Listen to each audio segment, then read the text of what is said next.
मैं बात नहीं करूंगा महिंद्रा या टाटा की। यहाँ पे एक फैमिली है बजाज, जो ऑटो सेक्टर में बहुत टाइम से दबदबा बना के बैठी हुई मचा रही है। मचा रही है, हाँ। पर चुपचाप मचा रही है। और बहुत टाइम से इन्होंने कंट्रोल कर रखा है। उसके बारे में आई गेस किसी ने नहीं बताया होगा पॉडकास्ट में आज तक उनके बारे में। correct. तो थोड़ा उनके बारे में बताओ। तो अगर आप लोग मुंबई जाओगे तो मुंबई में एक बहुत बढ़िया कॉलेज है जमनालाल बजाज करके, एमबीए के लिए बहुत जाना जाता है। सो एक्चुअली में बजाज की शुरुआत जमनालाल बजाज जी से ही हुई थी, उनके नाम पे इस चीज़ को किया गया है। And just for context, Jamnalal Bajaj के ही पास आउट हैं आईसीआईसी की जो एक्स थी, चंदा गोचर हो गई हैं। बड़े बड़े हमारे देश के बैंकिंग सीईओज भी वहीं से पड़े हुए हैं। सो जमनालाल बजाज जी जो थे, ये वो हैं जो गांधी जी के साथ फ्रीडम फाइटर थे, लड़े हुए हैं देश की आज़ादी के लिए।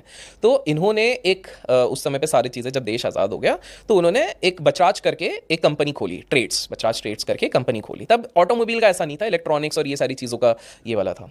अब वहाँ पर इलेक्ट्रॉनिक्स में क्या होगा कि जैसे ही मार्केट धीरे धीरे ओपन हुआ, बाहर के माल आने लग गया, चाइनीज़ माल जो आता था, जो इलीगल तरीके से आता, तो कहीं ना कहीं मार्जिन्स गए और नुकसान बहुत होने लग गया, तो डूबने वाली स्थिति हो रही थी।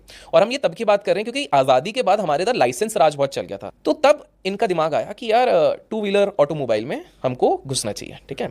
तो उन्होंने पहले घुसने की कोशिश करी, हल्का पुल्का इधर उधर हाथ मारा, धीरे धीरे धीरे अपने आप को बिल्डअप करना शुरू किया। फिर इनके बेटे के बाद उनके बेटे जब हुए, मतलब ये परदादा हो गए, तो वो जब आए तो उन्होंने सबसे पहला मास्टर स्ट्रोक खेला। उन्होंने लेके आए बजाज चेतक। चेतक का नाम किससे हुआ था कि जो महाराणा जी का जो घोड़ा था उसका नाम था चेतक, जो हवा की तेजी से दौड़ता है। और चेतक इतना बड़ा हिट हुआ, इतना बड़ा क्रेज हुआ, लोग 10-10 साल उसकी वेटिंग पे रहते थे, 10 साल की वेटिंग, ठीक है। दूसरी बात ये लेजिट है कि बजाज चेतक, ये शादियों की बात करें, आजकल तो शादियां किसी भी चीज़ से टूट जाती हैं। अगर डाउरी में, दहेज में बजाज चेतक नहीं होती तो शादियां टूट जाती थी। सुना है मैंने भी। एग्जैक्टली। आप सोचो, मतलब इतना ज़्यादा वैल्यू था।